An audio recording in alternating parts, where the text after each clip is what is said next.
സാറേ, സോഷ്യൽ മീഡിയയിൽ ഒരു പോസ്റ്റർ കണ്ടതിന് ശേഷം ഷാന് ചായയും കുടിക്കുന്നില്ല, പാലും കുടിക്കുന്നില്ല, ഞങ്ങളെ കുടിക്കാൻ സമ്മതിക്കുന്നില്ല, ക്യാൻസർ വരുമെന്നാണ് പറയുന്നത്.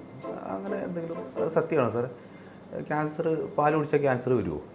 ഇതൊരു നല്ല ചോദ്യം അറിയാം സാർ. ബേസിക്കലി ഞാനിപ്പോൾ കഴിഞ്ഞൊരു 2 ആഴ്ചത്തെ OP-യിൽ കുറേ രോഗികളെ എൻ്റെ അടുത്ത് ഈ ചോദ്യം ചോദിക്കുന്നു. അപ്പോൾ നമുക്ക് ഈ 2 മിനിറ്റിൽ എനിക്കറിയാവുന്ന രീതിയിൽ ഞാനൊരു ഉത്തരം പറയാം. പാല് കുടിച്ചാൽ ക്യാൻസർ വരും എന്ന് പറഞ്ഞിട്ട് സോഷ്യൽ മീഡിയയിൽ ഇപ്പോൾ അടുത്ത് വലിയൊരു പോസ്റ്റ് ഇടുകയും, ഞാനൊരാളെ ആക്രമിക്കാൻ വേണ്ടിയിട്ട് ഒരാളുടെ പേരെടുത്ത് പറയുകയല്ല, കുറേ പോസ്റ്റുകൾ അങ്ങനെ അതിന് വേണ്ടിയിട്ട് വരികയും ചെയ്തു. അപ്പോൾ അതിൻ്റെ അടിസ്ഥാനത്തിൽ ഒരു ഓൺകോളജി ഡോക്ടർ എന്ന രീതിയിൽ എനിക്കറിയുന്ന കുറച്ച് കാര്യങ്ങൾ ഞാൻ വിശദീകരിച്ചു തരാം. ശരിക്കും ഇതൊരു തെറ്റിദ്ധാരണയാണ്. എന്തുകൊണ്ട് ഈ ചോദ്യം വന്നു എന്ന് പറഞ്ഞു കഴിഞ്ഞാൽ, ഇൻസുലിൻ ലൈക്ക് കുറച്ച് കാര്യങ്ങൾ നമ്മൾ ഇതിനെക്കുറിച്ചൊരു ബേസിക് സയൻസ് നമ്മൾ അറിഞ്ഞിരിക്കണം. അപ്പോൾ ഒരു IGF അഥവാ ഇൻസുലിൻ ലൈക്ക് ഗ്രോത്ത് ഫാക്ടർ എന്ന് പറഞ്ഞ കുറച്ച് ഘടകങ്ങൾ കോശങ്ങളുടെ വളർച്ചയ്ക്ക് കാരണമാകുന്നു എന്നാണ് അറിയപ്പെടുന്നത്. അപ്പോൾ ഇൻസുലിൻ എന്ന് പറഞ്ഞൊരു പ്രോട്ടീൻ നമ്മുടെ ശരീരത്തിലുള്ളത് മാതിരി അതിൻ്റെ ഘടനയോട് സംബന്ധമുള്ള ഘടനയാണ് ഈ IGF എന്ന് പറഞ്ഞ സ്ട്രക്ചേഴ്സിനുള്ളത്. അപ്പോൾ ഇൻസുലിൻ ലൈക്ക് ഗ്രോത്ത് ഫാക്ടേഴ്സ് പാലിൽ വളരെ കൂടുതലാണെന്നും അത് നമ്മൾ കുടിച്ചു കഴിഞ്ഞു കഴിഞ്ഞാൽ ആ ഇൻസുലിൻ ലൈക്ക് ഗ്രോത്ത് ഫാക്ടർ കാരണം ക്യാൻസർ കോശങ്ങൾ കൂടുതൽ വളരുന്നു, ക്യാൻസർ കൂടാൻ കാരണമാകുന്നു, ക്യാൻസർ ഉണ്ടാകാൻ കാരണമാകുന്നു. അതിൻ്റെ പുറമെ ഗട്ട് ലീക്ക് എന്ന് പറഞ്ഞ സംഭവങ്ങളും പാല് കുടിച്ചാൽ വരുന്നു എന്നായിരുന്നു ഈ സോഷ്യൽ മീഡിയയിൽ വന്ന വലിയൊരു ഡിസ്കഷൻ പോയിന്റ്. ശരിക്കും ഇത് വളരെ തെറ്റാണ്.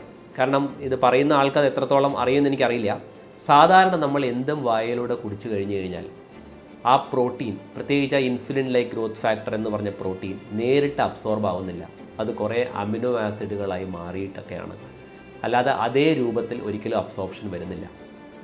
അപ്പോൾ അങ്ങനെ ഒരു അബ്സോർപ്ഷൻ ഉണ്ടായിരുന്നെങ്കിൽ ശരിക്കും ഇൻസുലിൻ ഗുളിക കൊടുക്കായിരുന്നു. ഇൻസുലിൻ ഇപ്പോഴും നമ്മൾ ഇഞ്ചക്ഷനായിട്ടാണ് എടുക്കുന്നത്, കാരണം അത് അബ്സോർബ് ചെയ്യാത്തതുകൊണ്ടാണ്. അപ്പോൾ 99% കൂടുതൽ ഇപ്പോഴും അത് ഫുൾ ഇൻസുലിൻ ലൈക്ക് ഗ്രോത്ത് ഫാക്ടറായിട്ട് നമ്മുടെ ശരീരം അബ്സോർബ് ചെയ്യുന്നില്ല. ഏത് പ്രോട്ടീൻ നമ്മൾ കഴിച്ചാലും അത് ചെറിയ അമിനോ ആസിഡുകളായിട്ട് മാറി ആ തത്വങ്ങളാണ് നമ്മൾ അബ്സോർബ് ചെയ്യുന്നത്. അപ്പോൾ അതൊരിക്കലും ഒന്നിൻ്റെ വളർച്ച ഉണ്ടാക്കുമെന്ന് പറയാനുള്ള പഠനങ്ങൾ ഇതുവരെ തെളിഞ്ഞിട്ടില്ല. ഇനി പോരാത്തതിന് രണ്ടാമത്തൊന്ന് വന്നിരുന്നത്, പശുക്കൾക്ക് കൂടുതൽ പാല് ചുരത്താൻ വേണ്ടിയിട്ട് നമ്മൾ insulin like growth factor inject ചെയ്യുന്നുണ്ടെന്നുള്ളതായിരുന്നു. അതും തെറ്റാണ്. അതും ഒരു ഇതിലും കണ്ടിട്ടില്ല. Insulin like growth factor inject ചെയ്ത് കഴിഞ്ഞാൽ പാല് കൂടുതൽ ഉണ്ടാവും എന്നുള്ളതും ഇതുവരെ കണ്ടുപിടിക്കപ്പെട്ടിട്ടില്ല. പാല് കുടിച്ചാൽ ക്യാൻസർ വരുമോ എന്നുള്ളത് ഇതുവരെയായിട്ട് പഠനങ്ങളിൽ തെളിഞ്ഞിട്ടില്ല. ഒരു ഒബ്സർവേഷണൽ സ്റ്റഡി വെച്ചിട്ടാണ് ഇവരൊക്കെ ഇതൊക്കെ പറഞ്ഞിരുന്നതെങ്കിൽ അതിനുശേഷം മെറ്റാ അനാലിസിസ് എന്ന് പറഞ്ഞ് കുറേ പഠനങ്ങളുടെ അടിസ്ഥാനത്തിൽ മനസ്സിലാക്കി എന്താ വെച്ച് കഴിഞ്ഞാൽ, നമ്മുടെ ഗട്ട് അഥവാ ഇൻറ്റസ്റ്റൈനിന് പ്രൊട്ടക്ഷനാണ് പാല്. ഇൻഫാക്ട് കോളോൺ ക്യാൻസർ അഥവാ കുടലിൻ്റെ ക്യാൻസർ പാല് കുടിക്കുന്നവരിൽ കുറവാണ് കാണുന്നതെന്നാണ് പറയപ്പെടുന്നത്. കാരണം കാൽഷ്യം കണ്ടൻറ്റ് കൂടുതലായതുകൊണ്ടായിരിക്കാം കുറവാണ്. അപ്പോൾ നമ്മുടെ നാട്ടിൽ ഏറ്റവും കൂടുതലായിട്ട് പ്രോട്ടീൻ, കാൽഷ്യം ഒക്കെ റിച്ച് ആയിട്ട് കിട്ടുന്നൊരു സബ്സ്റ്റിറ്റ്യൂട്ട് പാലാണ്. അപ്പോൾ പാല് കുടിച്ചാൽ ക്യാൻസർ വരും എന്നുള്ളത് വെറും തെറ്റിദ്ധാരണയാണ്. ഇതുവരെ ഒരു പഠനങ്ങളിൽ തെളിഞ്ഞിട്ടില്ല.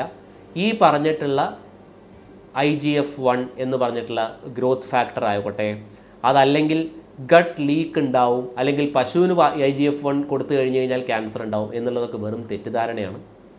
ഇൻഫാക്ട് കോളോണും കുടലിൻ്റെ മറ്റേ ക്യാൻസേഴ്സൊക്കെ ബേസിക്കലി പാല് കുടിച്ചാൽ തടയാൻ പറ്റുമെന്നാണ്. അപ്പോൾ അതൊരു മെയിൻ പ്രോട്ടീൻ സ്രോതസ്സായി അതിനെ ഒരു കാരണവശാലും നിങ്ങൾ ഉപയോഗിക്കാതിരിക്കേണ്ട ആവശ്യമില്ല. അത് ശരിക്കും തെറ്റായ ധാരണയാണ്. നമുക്ക് പോയിട്ട് ഒരു പാല് പറഞ്ഞ് ചായ കുടിച്ചാലോ?